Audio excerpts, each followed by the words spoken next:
Hi friends, ನಿಮ್ಮೆಲ್ಲರಿಗೂ ಕೂಡ ನಿಮ್ಮದೇ ಆಗಿರ್ತಕ್ಕಂಥ ಯೂಟ್ಯೂಬ್ ಚಾನಲ್ ಸ್ಟಡಿ ವಿತ್ ಪರಶುರಾಮ್ಗೆ ಸ್ವಾಗತ ಅಂತ ಹೇಳ್ತಾ ಸೆಕೆಂಡ್ PUC ಹಿಸ್ಟ್ರಿಗೆ ಸಂಬಂಧಪಟ್ಟಂತೆ ಫಸ್ಟ್ ಪಾರ್ಟ್ ಆಯಿತು PTಗೆ. ಅದರ ಒಂದು ನೋಟ್ಸ್ ಅಥವಾ ಅಭ್ಯಾಸ ಪ್ರಶ್ನೋತ್ತರಗಳನ್ನು ನೋಡೋಣ. ಇಷ್ಟು ನೋಡಿಕೊಂಡ್ರೆ ಸಾಕು. ನಿಮ್ಮ ಬೋರ್ಡ್ ಎಕ್ಸಾಮ್ಗೆ, LBA ಟೆಸ್ಟು ಮತ್ತು ಮಿಡ್ ಟರ್ಮ್ಗೆ ಎಲ್ಲವುಗಳು ಕೂಡ ಈ ಕ್ವಶನ್ಸ್ ಏನಾಗ್ತವೆ ಅಂದರೆ ನಿಮಗೆ ಯೂಸ್ ಆಗೇ ಆಗ್ತವೆ. ಆಲ್ರೆಡಿ ನಾನು ಕನ್ನಡವನ್ನು ಹಾಕಿದ್ದೀನಿ. ಸೊ ಕನ್ನಡದಲ್ಲಿ ಚೆನ್ನಾಗಿ ಸಪೋರ್ಟ್ ಮಾಡಿದ್ದೀರಿ. ಇದೇ ಥರನಾಗಿ ಹಿಸ್ಟ್ರಿ, ಪೊಲಿಟಿಕಲ್, ಸೋಷಾಲಜಿ, ಎಕನಾಮಿಕ್ಸ್ ನೀವು ವಿಡಿಯೋಗಳ ವ್ಯೂಸ್ ಕೊಟ್ಟರೆ ಖಂಡಿತವಾಗಿ ನಾವು ಎಲ್ಲ ಪಾಠದ ನೋಟ್ಸ್ಗಳನ್ನು, ಕ್ವಶನ್ ಆನ್ಸರ್ಗಳನ್ನು ನಿಮಗೆ ಕೊಡ್ತೀವಿ. ವಿಡಿಯೋನ ಲೈಕ್, ಶೇರ್ ಮತ್ತು ಸಬ್ಸ್ಕ್ರೈಬ್ ಮಾಡೋದನ್ನು ಮಾತ್ರ ಮರೆಯದಿರಿ ಅಂತ ಹೇಳ್ತಾ ಸೊ ಈ ಪಾಠದ ನೋಟ್ಸು ಮತ್ತು ಅಭ್ಯಾಸ ಪ್ರಶ್ನೋತ್ತರಗಳನ್ನು ನೋಡೋಣ.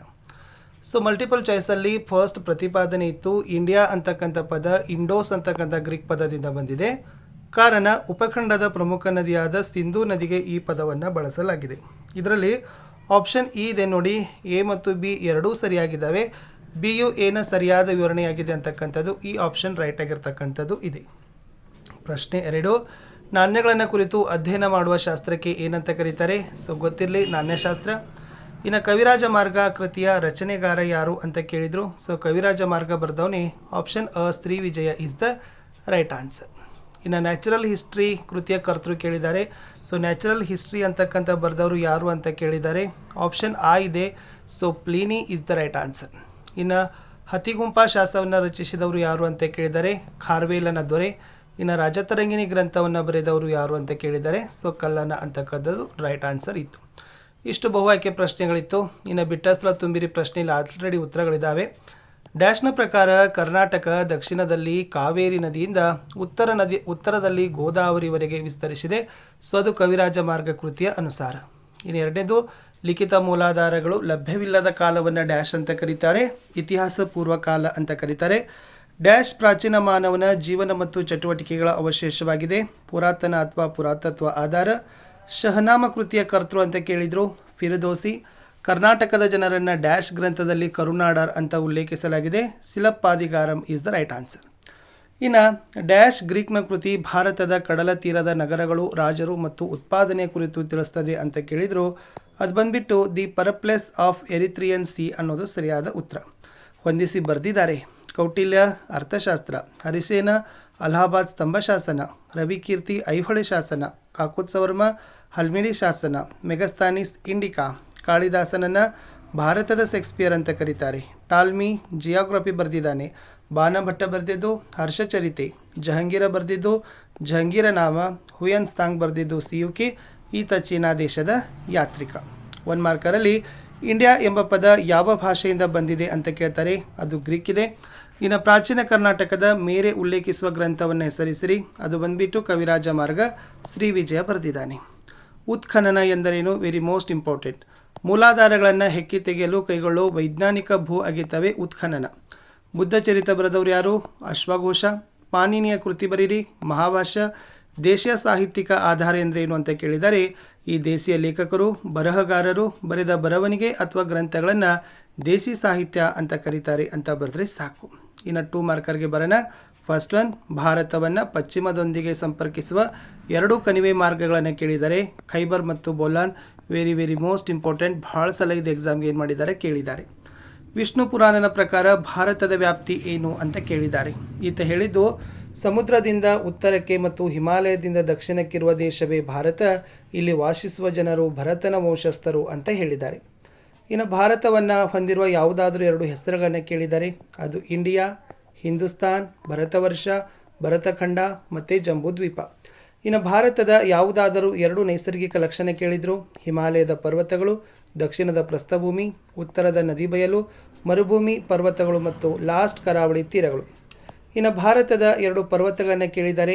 ಅದು ವಿಂಧ್ಯ ಪರ್ವತ, ಅರಾವಳಿ ಬೆಟ್ಟ, ಸಹ್ಯಾದ್ರಿ ಬೆಟ್ಟ.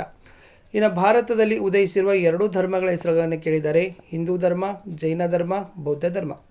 ವಿಶ್ವ ಪರಂಪರೆ ಪಟ್ಟಿಯಲ್ಲಿರುವ ಭಾರತದ 2 ಐತಿಹಾಸಿಕ ತಾಣಗಳನ್ನು ಕೇಳಿದ್ದಾರೆ. ಅಜಂತ, ಹಂಪಿ, ತಾಜಮಹಲ, ಎಲ್ಲೋರ, ಪಟ್ಟದಕಲ್ಲು, ಕೋನಾರ್ಕ್ ದೇವಾಲಯ. ಇನ್ನು ಪ್ರಾಚೀನ ಭಾರತದ ಯಾವುದಾದರೂ 2 ವಿಶ್ವವಿದ್ಯಾನಿಲಯಗಳನ್ನು ಕೇಳಿದ್ದಾರೆ. ಅದು ತಕ್ಷಶಿಲಾ, ನಳಂದ, ವಿಕ್ರಮಶೀಲ, ಪ್ರಯಾಗ, ಕಂಚಿ ಮತ್ತು ಕಾಶಿ. ಇನ್ನು ಕವಿರಾಜ ಮಾರ್ಗದ ಪ್ರಕಾರ ಕರ್ನಾಟಕದ ವಿಸ್ತಾರವೇನು ಅಂತ ಕೇಳಿದ್ದಾರೆ. ಅಲ್ಲಿ ಏನು ಹೇಳಿದ್ದಾರೆ ಅಂದರೆ ಕರ್ನಾಟಕ ದಕ್ಷಿಣದಲ್ಲಿ ಕಾವೇರಿ ನದಿಯಿಂದ ಉತ್ತರದಲ್ಲಿ ಗೋದಾವರಿವರೆಗೆ ವಿಸ್ತರಿಸಿದೆ ಅನ್ನೋದು ಈ ಶ್ರೀ ವಿಜಯ ಬರೆದಿದ್ದ ಕವಿರಾಜ ಮಾರ್ಗದಲ್ಲಿ ಹೇಳಿದ್ದಾರೆ. ಇನ್ನು ಕರ್ನಾಟಕ ಆಳಿದ 2 ಪ್ರಮುಖ ರಾಜಮನೆತನಗಳನ್ನ ಕೇಳಿದರು. ಕದಂಬರು, ಗಂಗರು, ಹೊಯ್ಸಳರು, ಚಾಲುಕ್ಯರು ಮತ್ತು ವಿಜಯನಗರದ ಅರಸರು. ಇನ್ನು ಕರ್ನಾಟಕದ ಯಾವುದಾದರೂ 2 ಭೌಗೋಳಿಕ ಲಕ್ಷಣಗಳನ್ನು ಕೇಳಿದ್ದಾರೆ. ಕರ್ನಾಟಕಕ್ಕೆ ಸಂಬಂಧಪಟ್ಟಂತೆ ಕಡಲ ತೀರಗಳು, ಪಶ್ಚಿಮ ಘಟ್ಟಗಳು, ಮಲೆನಾಡು, ಉತ್ತರ ಮತ್ತು ದಕ್ಷಿಣದ ಬಯಲು. ಇನ್ನು ವೆರಿ ಮೋಸ್ಟ್ ಇಂಪಾರ್ಟೆಂಟ್, ಆಧಾರವಿಲ್ಲದೆ ಇತಿಹಾಸವಿಲ್ಲ ಏಕೆ ಅಂತ ಕೇಳ್ತಾರೆ. ಐತಿಹಾಸಿಕ ಘಟನೆಗಳನ್ನು ಪುನರಾವರ್ತಿಸುವುದಾಗಲಿ ಪುನರ್ನಿರ್ಮಿಸುವುದಾಗಲಿ ಸಾಧ್ಯವೇ ಇಲ್ಲ. ಆದ್ದರಿಂದ ಇತಿಹಾಸಕಾರರು ಲಭ್ಯ ಮೂಲಾಧಾರಗಳ ಸಹಾಯದಿಂದ ಗತವನ್ನು ಪುನರ್ರಚಿಸುವ ಪ್ರಯತ್ನ ಮಾಡ್ತಾರೆ. ಆದ್ದರಿಂದ ಮೂಲಾಧಾರಗಳಿಲ್ಲದೆ ಇತಿಹಾಸವೇ ಇಲ್ಲ ಅಂತ ಹೇಳೋದು. ಇನ್ನು ಇತಿಹಾಸ ಪೂರ್ವಕಾಲ ಮತ್ತು ಇತಿಹಾಸ ಕಾಲದ ನಡುವಿನ ವ್ಯತ್ಯಾಸ ನೋಡಿ. ಇತಿಹಾಸ ಪೂರ್ವಕಾಲ ಅಂದರೆ ಲಿಖಿತ ಮೂಲಾಧಾರಗಳು ಲಭ್ಯವಿಲ್ಲದ ಕಾಲವೇ ಇತಿಹಾಸ ಪೂರ್ವಕಾಲ. ಬಟ್ ಲಿಖಿತ ಮೂಲಾಧಾರಗಳು ಲಭ್ಯವಿರುವ ಕಾಲವೇ ಇತಿಹಾಸದ ಕಾಲ. ಇಷ್ಟೇ ಇಂಪಾರ್ಟೆಂಟ್. ಇನ್ನು ಇತಿಹಾಸ ರಚನೆಯಲ್ಲಿ ನಾಣ್ಯಗಳಿಂದಾಗುವ 2 ಉಪಯೋಗಗಳನ್ನು ಕೇಳಿದರು. ಈ ನಾಣ್ಯಗಳು ನಮಗೆ ಕಾಲ, ರಾಜವಂಶ, ಆರ್ಥಿಕ ಪರಿಸ್ಥಿತಿ, ಧರ್ಮ, ಲಿಪಿ ಮತ್ತು ಭಾಷೆಗಳನ್ನು ತಿಳಿಯಲಿಕ್ಕೆ ಸಹಾಯವನ್ನು ಮಾಡ್ತದೆ.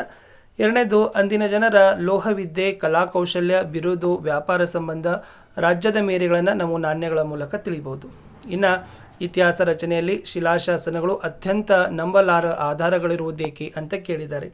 ಈ ಶಾಸನಗಳು ಅನ್ನೋದು ಸಾಮಾನ್ಯವಾಗಿ ಸಮಕಾಲೀನ ಆಗಿದ್ದಾವೆ. ಇವು ಘಟನೆಗಳಿಗೆ ನೇರ ಸಂಬಂಧವನ್ನು ಹೊಂದಿರ್ತವೆ ಮತ್ತು ಹೆಚ್ಚು ನಂಬಲಾರ ಆಗಿದ್ದಾವೆ. ಇನ್ನು ಪ್ರಾಕ್ತನ ಅಥವಾ ಪುರಾತತ್ವ ಆಧಾರಗಳೆಂದರೇನು ಅಂತ ಕೇಳಿದ್ದಾರೆ. ಪ್ರಾಕ್ತನ ಅಥವಾ ಪುರಾತತ್ವ ಆಧಾರಗಳೆಂದರೆ ಪ್ರಾಚೀನ ಮಾನವನ ಜೀವನ ಮತ್ತು ಚಟುವಟಿಕೆಗಳ ಅವಶೇಷಗಳಾಗಿವೆ. ಇವು ಉತ್ಖನನದ ಮೂಲಕ ದೊರೆತ ಮಾನವ ನಿರ್ಮಿತ ವಸ್ತುಗಳನ್ನು, ಶಿಲಾ ಸಾಧನಗಳನ್ನು ಒಳಗೊಂಡಿದೆ. ಸಾಹಿತ್ಯಾಧಾರದ 2 ಪ್ರಕಾರಗಳು: ದೇಶೀಯ ಸಾಹಿತ್ಯಾಧಾರ, ವಿದೇಶಿ ಸಾಹಿತ್ಯಾಧಾರ. ಇಷ್ಟು 2 ಅಂಕ ಆಯಿತು. ಇನ್ನು 5 ಮಾರ್ಕರ್ಗೆ ಬರೋಣ. ಸೊ ನೀವು 5 ಮಾರ್ಕರ್ಗೆ 1 ರಿಂದ 1.5 ಪೇಜ್ ಉತ್ತರಗಳನ್ನು ನೀವೇನು ಮಾಡಬೇಕು, ಬರೀಬೇಕು, ಬಾಹೆಟ್ ಮಾಡ್ಕೊಂಡು ಹೋಗಿ. ಫಸ್ಟ್ ಇಂಪಾರ್ಟೆಂಟ್, ಭಾರತದ ಇತಿಹಾಸದ ಮೇಲೆ ಭೂಗೋಳದ ಪ್ರಭಾವವನ್ನು ಬರೀರಿ ಅಂತ ಕೇಳಿದ್ದಾರೆ. ಸೊ ಏನಿದೆ ನೋಡಿ, ಭಾರತದ ಭೌಗೋಳಿಕ ಲಕ್ಷಣಗಳಾದ ಹಿಮಾಲಯ ಪರ್ವತಗಳು, ಉತ್ತರದ ಬಯಲುಗಳು, ಮರುಭೂಮಿ ಪರ್ವತಗಳು, ದಕ್ಷಿಣದ ಪ್ರಸ್ಥಭೂಮಿ ಮತ್ತು ಕರಾವಳಿ ತೀರಗಳು ಭಾರತದ ಸಂಸ್ಕೃತಿ ಹಾಗೂ ಇತಿಹಾಸವನ್ನು ರೂಪಿಸುವಲ್ಲಿ ಮುಖ್ಯ ಪಾತ್ರವನ್ನು ವಹಿಸಿದ್ದಾವೆ.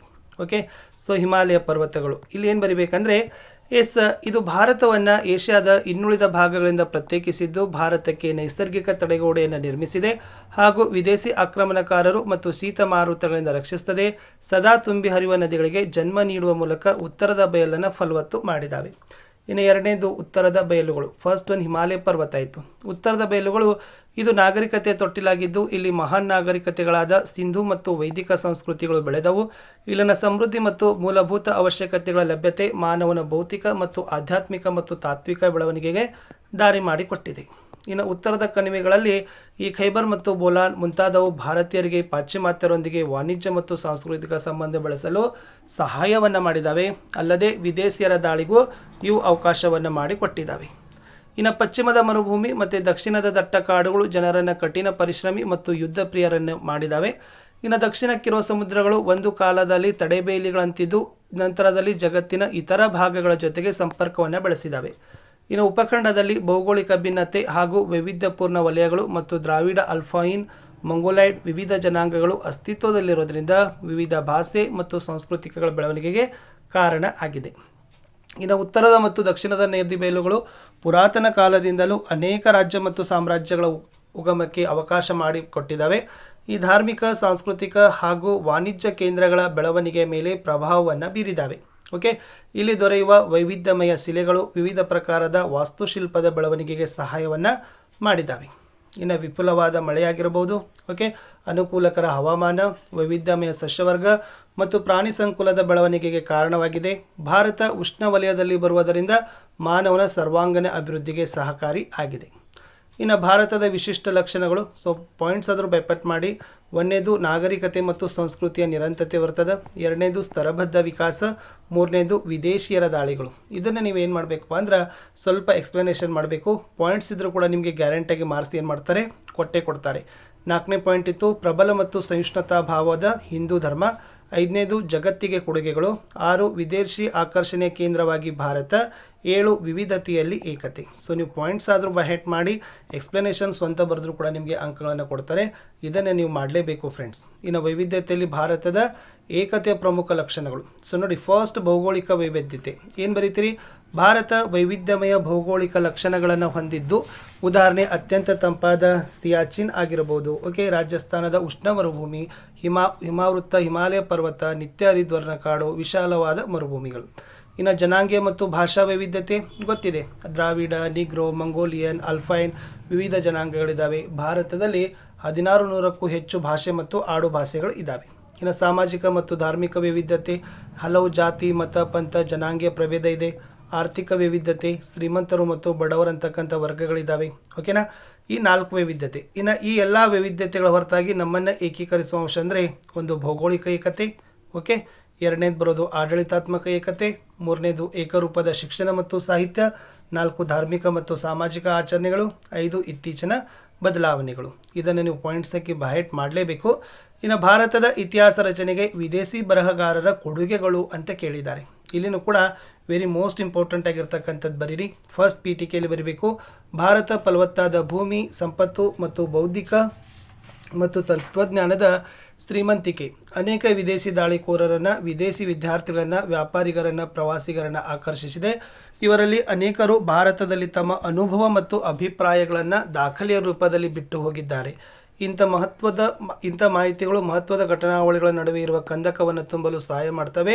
ವಿದೇಶಿ ಬರಹಗಾರರು ಮತ್ತು ಬರಹಗಳು ಹೀಗಿವೆ. ಸೊ ಮೆಗಸ್ತಾನಿಸ್ ಗ್ರೀಕ್ನ ರಾಯಭಾರಿ, ಬರೆದದ್ದು ಇಂಡಿಕಾ, ಮೌರ್ಯರ ಕಾಲದ ಮಾಹಿತಿ ಸಿಗ್ತದೆ. ಟಾಲೆಮಿ ಗ್ರೀಕ್ ಇತಿಹಾಸಕಾರ, ಬರೆದಿದ್ದು ಜಿಯೋಗ್ರಫಿ, ಪ್ರಾಚೀನ ಭಾರತದ ವಾಣಿಜ್ಯ ಸಂಬಂಧದ ಬಗ್ಗೆ ಮಾಹಿತಿ ಕೊಡ್ತದೆ. ಗ್ರೀಕ್ ಅನಾಮಧೇಯ ಕೃತಿ ದಿ ಪೆರಿಪ್ಲಸ್ ಆಫ್ ಎರಿಥ್ರೇನ್ ಸಿ, ಭಾರತದ ಕಡಲ ತೀರದ ಪ್ರಮುಖ ಬಂದರು ಮತ್ತು ಸರಕುಗಳ ಬಗ್ಗೆ ಮಾಹಿತಿ ಕೊಡ್ತದೆ. ಪ್ಲೀನಿ ರೋಮ್ ಇತಿಹಾಸಕಾರ, ಬರೆದದ್ದು ನ್ಯಾಚುರಲ್ ಹಿಸ್ಟ್ರಿ, ಭಾರತ ಮತ್ತು ರೋಮ್ ನಡುವಿನ ಸಂಬಂಧವನ್ನು ತಿಳಿಸ್ತದೆ. ಅಷ್ಟೇ ಅಲ್ಲದೆ ಪಾಹಿಯಾನ್ ಬರೆದಿದ್ದು ಘೋ ಖೋ ಕಿ, ಇದು ಮೌರ್ಯರು ಮತ್ತು ಗುಪ್ತರ ಬಗ್ಗೆ ಮಾಹಿತಿ ಕೊಡ್ತದೆ.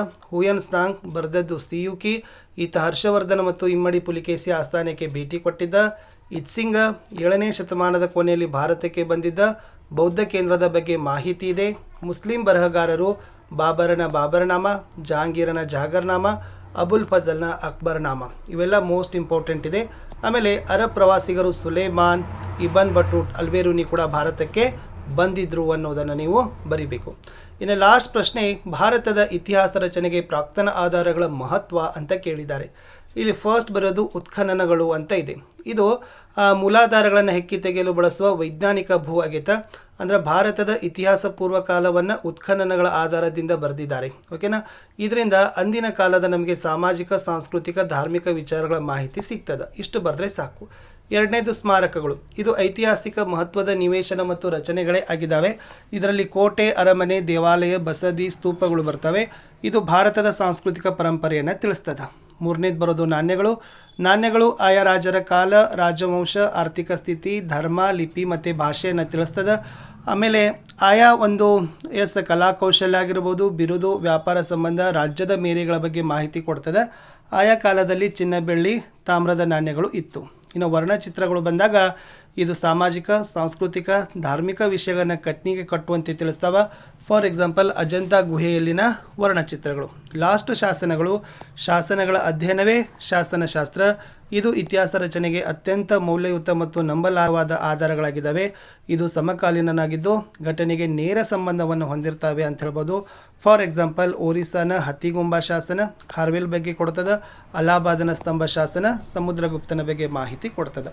ಇಷ್ಟು ಪಾಯಿಂಟ್ ವೈಸ್ ಹಾಕೊಂಡು ಬರ್ತಾ ಹೋಗಿ ಖಂಡಿತವಾಗಿ ಸ್ಕೋರ್ ಆಗ್ತದೆ ಅಂತ ಹೇಳ್ತಾ ಲೈಕ್, ಶೇರ್ ಮತ್ತು ಸಬ್ಸ್ಕ್ರೈಬ್ ಮಾಡೋದನ್ನು ಮಾತ್ರ ಮರೆಯದಿರಿ. ಸಿಗ್ತೀನಿ ಹೊಸ ವಿಡಿಯೋದಲ್ಲಿ. ಬಾಯ್.